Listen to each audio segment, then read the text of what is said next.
Well, everyone, summer is like a third of the way done, and we're back with another episode of Tidal Flooding Talk. I'm meteorologist Joe Martucci. I'm talking about climatological or meteorological summer, which is June, July, August, and we're already at the end of June for this episode here. Join with me, Dan Skeldon. Dan, I'm like getting sad already. I'm getting like pre-sad for the waning days of summer. I'm in the minority here, so this is an unpopular opinion, but summer is my least favorite season. So I say bring on fall and winter.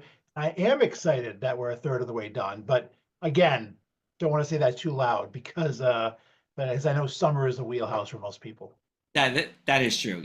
Dan was just talking meteorologically speaking, not Yes, correct. economically speaking. Yeah, I Correct. mean, Correct. and we're not even into the prime. We're not even the peak shore season yet. The taffy's still, getting made. We got the ice cream on the boardwalk. Manco's doing their thing, whatever, so on and so forth. So we got plenty of summer to go, of course. Somebody who knows a little bit about everything I just said, though, is our guest for today. Matt Lanza, who is who's a writer, one of the head honchos at Space City Weather in Houston, Texas. The reason why I said what I said at the beginning is because Matt Lanza is from Summers Point, born and raised in Summers Point, New Jersey. Went to Mainland High School for our South Jersey Shore folks. Has traveled around the country, for work, but has been in Houston, Texas for a while now. So Matt, welcome to the show. You missing anything about the Ocean City Boardwalk here on a late June episode of TFT? Anything we can send over to you? You just dropped the Manco and Manco. I mean, I am in there. Like that is one of my first stops, for sure. The pizza's good down here. Like there's good pizza, but it's just not the same. It's not the same. Yeah, Boardwalk Pizza like hits different. Like Yeah, it's different. It just goes well with the salt there. I don't know. I can't describe it. It just goes well with the salt there. it does. It's just the right environment for it. I don't know. I love the boardwalk, so. Yeah, yeah, totally. All right, so we have you on here not to talk about pizza, although we can certainly at the end when we do the Good. one thing we can't stop talking about. But we wanted to have you on because you know the Jersey Shore, and you're in Houston. You're along the Gulf Coast. We know what tidal flooding does down there. A lot of flood insurance policies. I just felt like there was a lot of connections and crosses between the two that maybe you could kind of shed light for our listeners about, how do we compare and contrast New Jersey to the Gulf Coast? So let me just start off with this. What is Space City Weather? What is your role there? And how long has Space City Weather been around for? Yeah, we're actually coming up on our 10th anniversary this October, so that's very exciting. We started Space City Weather back in 2015. My co-author on the site, and he's the one that really founded it, Eric Berger, used to do a column for the Houston Chronicle, or had a blog for the Houston Chronicle. It was pretty popular. He talked about weather and science and space and things like that. And after he left the Houston Chronicle, he's like, hey, I've been helping him out for a few months. Do you want to kind of continue and we'll just do our own thing? We're like, yeah, sure, we'll start it and we'll see what happens. And first couple of years were cool. And then Hurricane Harvey hit in 2017 and the site done blowed up. And it was we got a lot of our readers from that, and we've kind of established our brand as being like no hype. Like we're pretty subdued most of the time, and then when what hits the fan, we amp it up a little bit, and we'll start talking about all the things, particularly with hurricanes, obviously, and with flooding. Flooding is kind of synonymous with the Houston area, for a number of reasons, which we'll get into. But yeah, we operate kind of the low hype blog for the city of Houston. And And I Matt, should mention too, you're a certified digital meteorologist as well, fellow CDM. I am CDM number 14. Proud to Yes. be here. Not number one. Not number one. Sure that person's really special, whoever number one. Anyway, Dan, sorry, go ahead. yeah, I didn't know I was on with two CDMs. So congratulations, guys. Matt, I was going to ask you what the yeah, is that the key to your success? I mean, I think it's such a Space City Weather is such a great resource, for the Houston area, I wish it could be replicated for every major metropolitan area, especially where disaster hits. But what has been the key to the success and the explosion of the popularity of the site? Yeah, I think it's really how we go about it. I say the no hype aspect of things. People, it resonates with people. To a point. The way media is right now is you have to be to stand out. You just kind of have to be a little bit louder, right? It's hard because a lot of those metrics are what drives everything, advertising, pay, and all that stuff. So to kind of come in and be like, no, we're not going to do that is a little bit different, and people are like, oh, that's kind of cool. But really, ultimately, I think what sells it, like you can say you're no hype, but like unless you can connect with your audience, it doesn't work. And I think we have a weird way, and I can't explain it, but we connect with them because I think we talk very conversationally. We don't hit people over the head with the science of weather. We'll inject it when we have to, but we're very conversational. I want us to kind of like write how we talk. I want you to feel like if you meet me in person, like, oh yeah, that's the person that the guy that writes the blog. I get it. And we're very empathetic because we understand that people in Houston have been through a lot, and a lot of it is weather related. So they're really looking for kind of that, hold my hand through the event sort of way of going about things, and that's what we try to do. Matt, let's just give our listeners an idea of, like you said, Houston, right? Space City weather. Does that include the immediate coast? Does Houston get tidal flooding? How does that layout work? Yeah, the geography of Houston is kind of interesting. So if you ever looked at Texas on a map, you look at the southeast part, Galveston Bay really stands out. And that's kind of looks like somebody took a bite out of the coast on southeast Texas, and that's Galveston Bay. And then there's Galveston Island. And of course, everybody knows Galveston because of the 1900 hurricane that ripped through there 125 years ago now. Just recently did a talking event about that storm, which was really fascinating for me to kind of dig into. So Houston is also sprawling. When people think about the Houston area, you think sprawl. It is not like the northeastern cities are a little bit more condensed. You've got your central business district, and then you've got the suburbs, right? Houston is kind of like you've got a little bit of a core, and then you've got just sprawling suburbs all over the place. And it could take you 80 miles to go from one side of the city to the other, which is a long time. And then you've got traffic on top of that. So, we cover Houston, we cover all the way down to Galveston, because that's technically part of the Houston Galveston metropolitan area. The Weather Service office is based down in League City, which is about two-thirds of the way to Galveston from Houston. And they cover the Houston Galveston region. I mean, we go all the way up to a place called Huntsville, which is about 80 miles, 90 miles to the north of Houston. And we're really all the way out west and to the southwest and even to the east. Like we've got people in Beaumont that like us. We've got people all the way down the coast to Corpus Christi that like, we're not even really talking about them, but they'll tune in to, find out what's going on and get our take on things because, it impacts them as well. So, coastal flooding is an issue, and it impacts kind of like in New Jersey, we get both the bay and the Gulf, not the ocean, the Gulf here. And so, it can impact communities on both sides there. Oh, Matt, is the nuisance flooding like, in New Jersey, you get, nice day, just an onshore wind, bright sunshine, you can get the nuisance flooding into the streets. It happens a lot in New Jersey. Is nuisance flooding kind of a less common, more common, as common event in Texas? And of course, down along the Gulf Coast, juiced, high dew point tropical air, you're going to have a lot more of those, heavy rain runoff, freshwater Yep. flooding, and of course, more intense hurricanes too. But where does the tidal flooding, the nuisance stuff rank on that scale?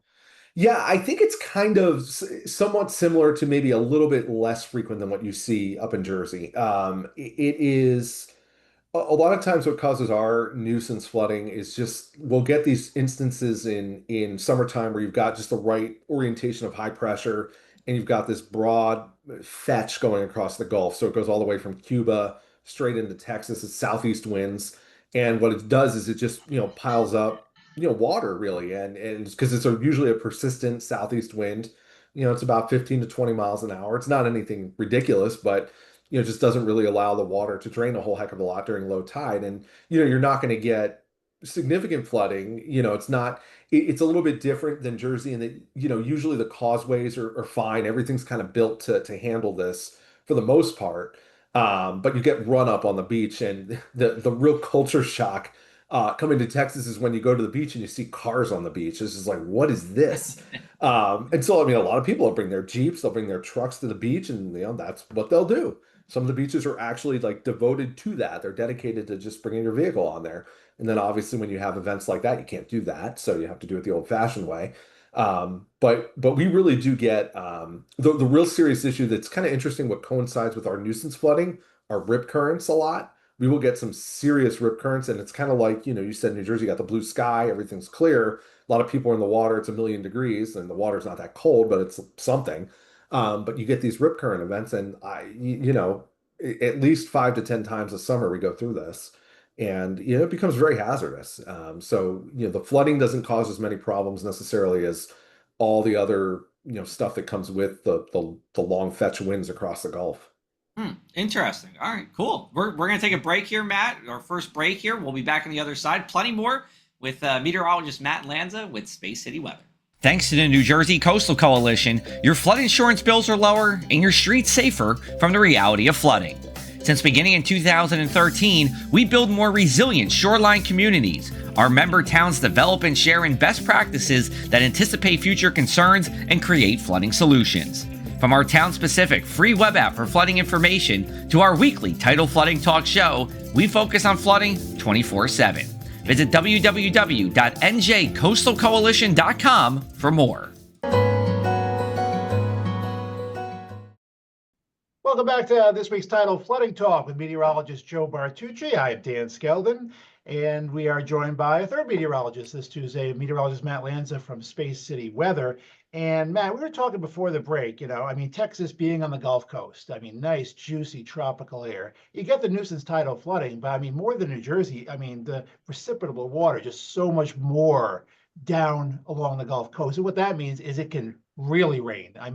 Jersey, you get, a 5-10 inch rainfall. That's a big deal. You can measure it in feet sometimes on the Texas coast. What's that like, and what type of problems does that much rain cause? Yeah, I got to tell you, as a New Jersey native, like coming down here was just a total shock. It used to be like when you talk up there, it's like, well, 1 inch an hour, 2 inches an hour. That's a really good rain up in the Northeast, but like that's a day that ends in Y here. And it's like once you start getting up to the 3 to 4 inch an hour rates, that's when you start seeing the problems. And it's just witnessing it and trying to drive through it and go. It's incredible. It's hard to describe. But yeah, it's a big problem at the coast. Like we definitely have to worry about it coming from both the water and from the sky here. In the summertime, obviously we get daily thunderstorms. They'll dump an inch or two of rain and kind of go on their way. Usually it's not that big of a deal, but every now and then you'll get like these tropical waves that come through and they end up terminating on the Texas coast. And what'll happen is you'll get these big clusters of thunderstorms that form and hug the coast. And so places like Galveston and down toward Matagorda Bay, Port Aransas, toward Corpus Christi, you'll just get rain that's falling 1 to 2 inches an hour for hours, and you'll get 8 to 10 inches of rain there in like 12 hours. And Galveston doesn't exactly drain well. Galveston's a city on an island, so they're going to have drainage problems as it is because it's so urbanized. But the water it doesn't go anywhere, so a lot of Galveston will flood in those situations. Just rainfall flooding. It just kind of stands there for a few hours before it finally kind of drains into the Gulf. Everything's flat, so it's not going anywhere. And then, some days you add on to it with the southeast winds that can pile up some of that water. You can definitely get some water that gets close to some of the roads on those days, and or it just won't drain as quick. So, it becomes a little bit. I feel like a lot of times when you're forecasting in the Northeast, it's kind of one dimensional in terms of like the coastal flooding. It's wind and water, and there you go. But here it's like, okay, wind and water, but then how's it going to drain? And then alternatively to that, if you have like a tropical system, the inland areas, we've got this system of bayous and creeks that kind of empty into Galveston Bay. So if you've got this persistent surge of, 3 or 4 feet in Galveston Bay, those bayous don't drain as quickly. So you end up with more backed up water and more flooding susceptibility even further inland. So it's a fascinating dynamic. Yeah, it certainly is. Oh, go ahead, Dan. Sorry. No, a quick follow-up. I'm sorry, Joe. Jersey, you got a mix of tourists and locals, and locals might be a little more knowledgeable because they're there year round as far as flooding etiquette, if you will, and flooding safety. What's it like on the Texas Gulf Coast? Obviously, you have multiple types of flooding probably happening more frequently. Are the residents there, are the tourists there pretty knowledgeable, pretty informed, or is the education perhaps lacking among the populace? Yeah, it's a little interesting because I think that after Hurricane Harvey hit, everybody remembers it as Hurricane Harvey. It wasn't a hurricane when it got to Houston, right? It was a tropical storm, but it just dumped copious amounts of rain. So a lot of people kind of associate like tropical storms and rain, more than tropical storms or hurricanes and surge. So there's this interesting kind of gap in overall knowledge, I think sometimes. And I think people do kind of understand it, but since we haven't had a really good, significant surge event here for 17 years now, Hurricane Ike was in 2008. That was the last big one. Um, it's far enough from people's minds that they kind of forget about it a little bit. And especially a place like Houston that has a lot of, not necessarily turnover among the population, but a lot of people coming in from interior Texas, from other parts of the South, from the North, from California. Those are people that are not used to this kind of weather. And, I think if you have a number of people that visit Galveston Island at any point in time, most of them are going to be more confused than anything. You'll have the year-rounders that get it, particularly the ones that live in the coast, but the ones that live inland may not even fully appreciate it.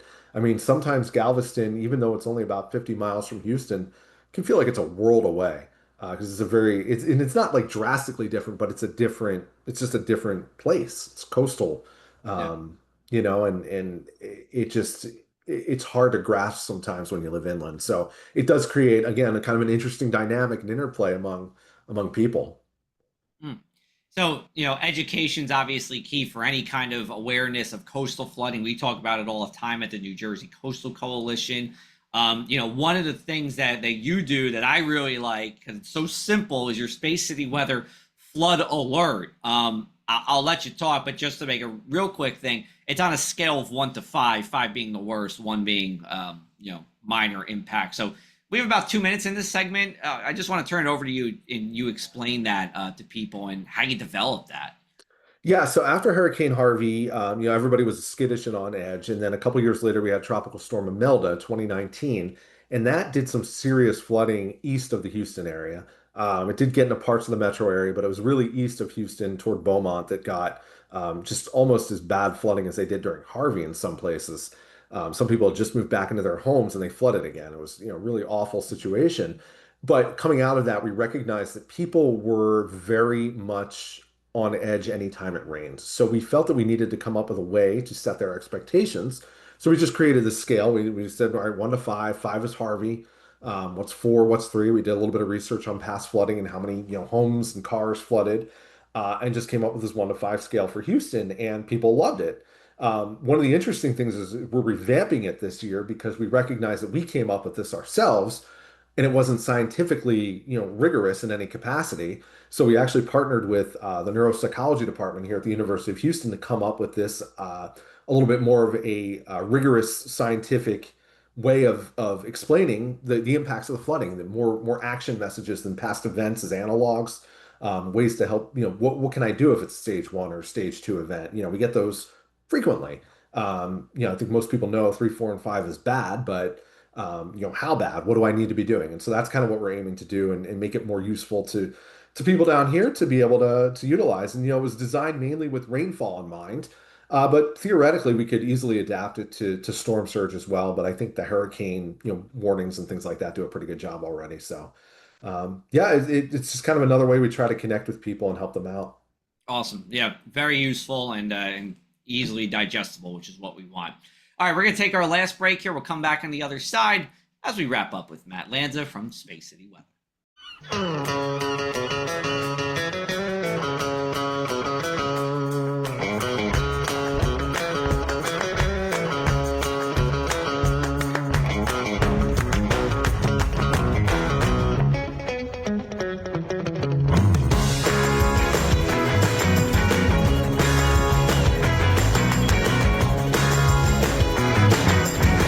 This is what the Down Beach Seafood Fest is all about. It's about community, it's about friends, it's about culture, right? The food culture in Atlantic County is rich.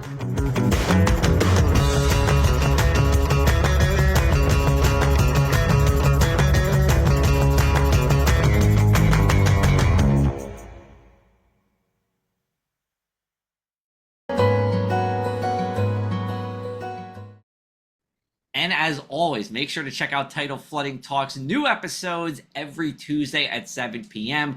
We are on pretty much every social media platform, whether it's my weather pages, Dan's weather pages, Trax 57's weather pages, or, of course, the New Jersey Coastal Coalition.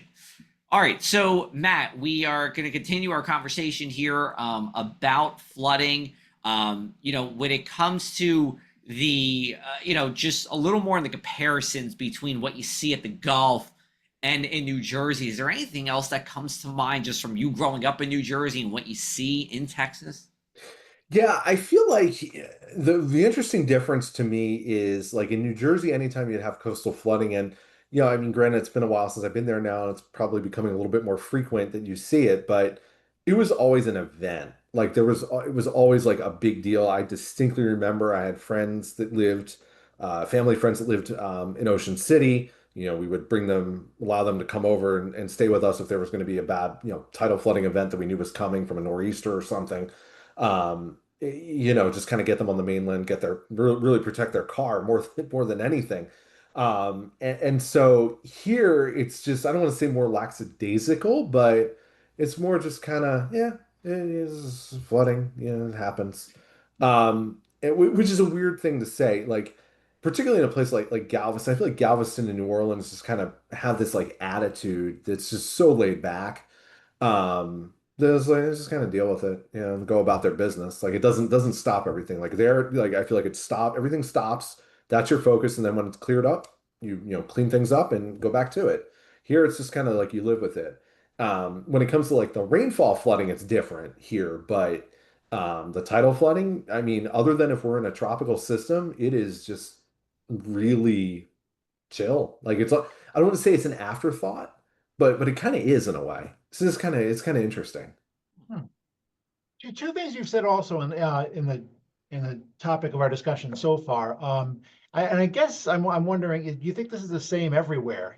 Jersey, Texas, or anywhere that floods. Number one, people use past storms as measuring sticks. Sandy is the measuring stick in New Jersey. For old generations, it was the '62 storm, the nor'easter, or really old generations, maybe the '44 hurricane. But Texas has those events too, whether it be Ike or Harvey. And does that help people? Does that help you communicate your message as far as, visualizing what a storm can do? And then the second follow-up question to that, Matt, would be, do you think no matter where you are, you experience a storm, that definitely helps the education process as well. If you just hear about it, it's not the same as actually being through it. No, as far as your second question goes, I totally agree. Like unless you go through there's really just something about it. Like Harvey, Harvey was interesting because I was actually in Dallas because my company said we're going to Dallas, and we're going to station you up there so you don't have to deal with this. But you still lived it. It was a lived experience because getting text messages from people in real time, covering it in real time. It just absolutely it sticks with you. It really sticks with you, and it just becomes like singed in your mind. And people do respond to these past analogs as things. I think the really interesting thing in Houston and in Galveston is, Harvey's obviously the benchmark for flooding, but Ike is the benchmark for storm surge. And like I said, Ike happened 17 years ago. We are still today talking about building a coastal barrier, what we call the Ike Dike, is basically the surge barrier, kind of like what they have in New Orleans, that's meant to close and protect parts of Galveston and then ultimately the Houston Ship Channel, which is just a mammoth petrochemical shipping. It's a huge economic impact to the country, let alone the region. And so we're still talking about that 17 years later. So that is absolutely the storm of record for people now. And I think that it was, before Ike, it was Alicia. People still talk a little bit about Alicia. That was 1983. Before Alicia, it was Carla in 1961. Before Carla, it was, you just keep going back, right? Every generation has this storm that kind of sticks with them. And for the current residents here, it's Ike and Harvey. Hmm. I think this will be our last question. I'll ask it. So last week we had Alex Harris, who's we'll say a colleague of yours. Yeah. I know you guys have done some things before from the Miami Herald, and a lot of our focus with her was about rising real estate costs despite the flood insurance rates going up and up. Is that something you're seeing at the Gulf Coast? And could you talk to us a little bit more about that? It sounds like the answer is yes. It's just really interesting. Like there was a long time that Galveston didn't do a whole lot of building, but we're starting to see now people come back and we're starting to see some more developments, starting to see some more condos go up and things like that. And, most people are kind of priced out. The price of real estate's pretty high, but the homeowners insurance has just absolutely, it's done this everywhere in the country, but it has skyrocketed here in the last 2 to 3 years. Just absolutely skyrocketed. And interestingly, a lot of that is because of hail. We get these big hailstorms that just everybody needs a new roof in Dallas, or San Right. Antonio. And so everybody's premium goes up as a result. It's less about hurricanes and more about that. And so we are seeing that. But yeah, the development kind of continues, definitely not at the pace that I think they would like it to. But I think there is a little bit of a false sense of security that creeps back in. I mean, the distance from an event really does you lose it a little bit. You lose that lesson, which is why going back to the previous point and going through it is so informative on everything. So yeah, I mean, I would not be buying coastal real estate in Galveston if it were me right now. And particularly the other interesting thing here is we are one of the fastest land subsidence in the country. So the land is sinking, the seas are rising, and we get floods, from the sky. So it's just not a good combination. So yeah, we're interesting times here.